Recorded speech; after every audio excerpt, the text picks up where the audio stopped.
Juri, dunia saat ini adalah sumber daya penting yang ada menjadi hak pengelolaan bagi individu negara, menyebabkan ketika adanya ketimpangan sumber daya penting itu bisa membuat beberapa masalah. Dua masalah penting, yang pertama perebutan sumber daya sehingga terjadi konflik yang tidak perlu, dan yang kedua konflik ini itu bisa menciptakan masalah secara eksponensial waktu ke depan karena kebutuhan yang makin meningkat dan sumber daya yang semakin menurun. Memang saat ini sudah ada peraturan-peraturan untuk mencegah konflik tersebut seperti larangan perang atau larangan intervensi terhadap negara lain misalnya. Namun yang terjadi saat ini, organisasi dunia yang memperlakukan peraturan tersebut tidak punya kuasa jika aturannya itu dilanggar karena sumber daya penting yang menjadi akar masalah daripada konflik tersebut itu masih memiliki individu negara, bukan hak organisasi tersebut, menyebabkan aturan hanya sebatas tinta di atas kertas. Dan ketika terjadi pelanggaran nantinya negara-negara tetap akan melakukan pelanggaran tersebut, bisa tetap melakukan pelanggaran tersebut, dan organisasi dunia tidak bisa melakukan apa-apa karena mereka tidak punya kekuatan untuk mengintervensi terhadap sumber daya penting daripada kepemilikan negara tersebut. Lalu masuk ke poin pembangunan. 4 poin pembangunan yang datang dari tim pro. Yang pertama, kontekstualisasi. 2 hal. A, agensi internasional yang kami bawakan itu seperti apa bentuknya? Mereka adalah pengelola sumber daya penting yang terintegrasi antara negara dan organisasi dunia yang ada.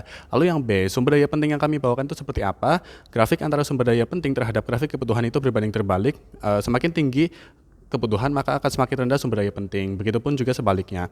Lalu kondisi saat ini itu seperti apa? Negara yang memiliki sumber daya penting cenderung menggunakan sumber dayanya itu tanpa adanya parameter kapan mereka melakukan eksploitasi berlebihan. Sehingga ketika terjadi eksploitasi berlebihan, beresiko menyebabkan kelangkaan dan bisa juga menyebabkan kerusakan lingkungan daripada eksploitasi tersebut.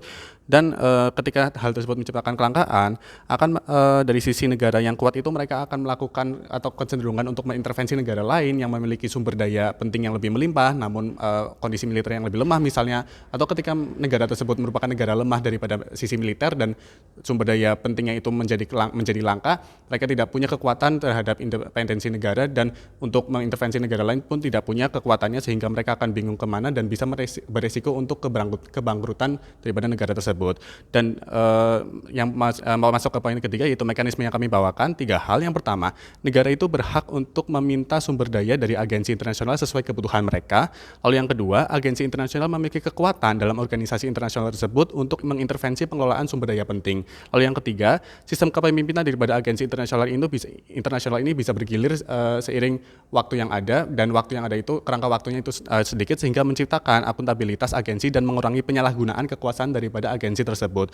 Lalu yang keempat, pembuktian yang kami bawakan itu apa? 2 hal. Yang pertama, kenapa dengan proposal yang kami bawa itu konflik yang ada saat ini tuh masih bisa diredam atau sangat mungkin diredam. Lalu yang kedua, kenapa manfaat dari proposal yang kami bawakan itu lebih banyak daripada kerugian yang kami bawakan? Masuk ke poin argumentasi, Dewan Juri. 2 argumentasi yang datang dari tim pro. Yang pertama, memberikan hak independensi terhadap sumber daya penting itu dengan sistem keterwakilan agensi internasional bisa mengubah cara negara memperoleh sumber daya dari cara yang menciptakan kerugian menjadi diskusi bersama misalnya.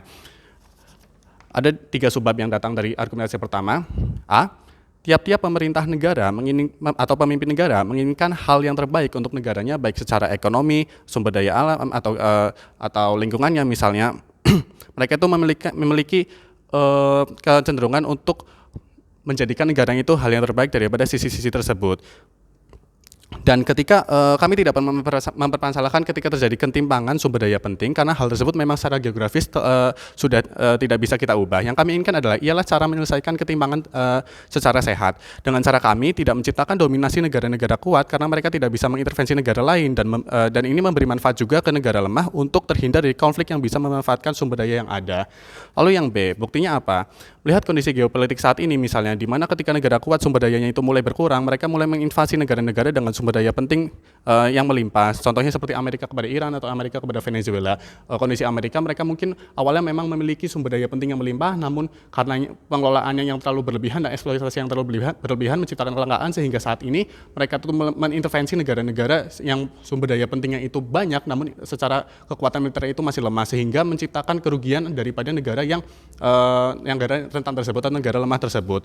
Lalu yang C, sehingga jika dihubungkan dalam akar masalah, cara paling eksklusifnya ya dengan mempercayakan agensi internasional, karena peraturan itu memang sudah ada untuk menciptakan kestabilan konflik daripada geopolitik, namun peraturan tersebut masih belum bisa dilakukan dikarenakan organisasi yang memberlakukan aturan tersebut atau negara-negara yang mengikuti aturan daripada organisasi tersebut itu masih memiliki kekuatan yang besar dan organisasinya itu tidak memiliki kekuatan untuk mengintervensi sumber daya dari negara-negara tersebut. Bahkan ke negara lemah itu mereka tidak punya kekuatan intervensinya, sehingga hal tersebut tidak bisa terjangkau oleh aturan yang ada sekarang. Dan jika kita melakukan aturan ini, kita bisa menjangkau daripada kekuatan intervensi daripada organisasi-organisasi yang ada, sehingga organisasi tersebut bisa memiliki kekuatan untuk menghukum atau melakukan hukuman kepada negara-negara yang melakukan intervensi ke negara lain untuk melakukan pemerasan daripada sumber daya penting misalnya. Dan juga akan berlaku juga distribusi atau pengelolaan sumber daya penting dari agensi tersebut. Lalu masuk ke poin argumentasi yang kedua, kerugian dari proposal kami itu sebanding dengan manfaat yang ada dalam jangka panjang.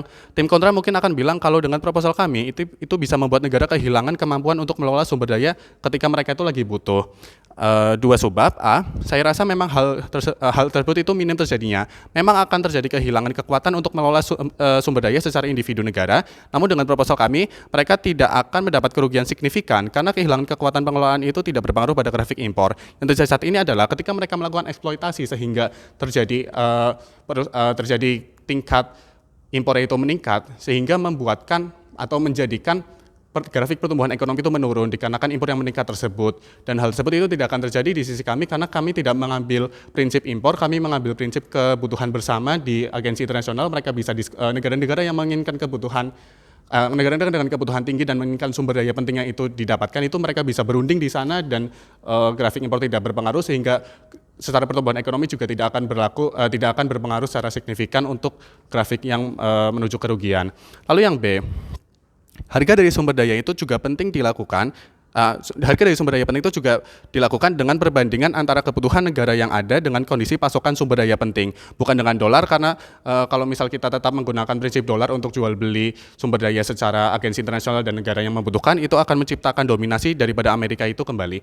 Yang kami inginkan adalah harganya itu bisa dengan dibayar dengan mata uang sendiri, namun tetap menggunakan harga perbandingan antara kebutuhan dan sumber daya penting yang ada. Lalu yang C, potensi dari sumber daya penting terhadap negara yang rentan atau yang tidak bisa mengelolanya itu juga bisa dibantu. Misalnya negara itu memiliki sumber daya yang penting namun mereka tidak punya kekuatan untuk mengelola sumber daya tersebut, ini bisa dibantu dengan agensi internasional tersebut.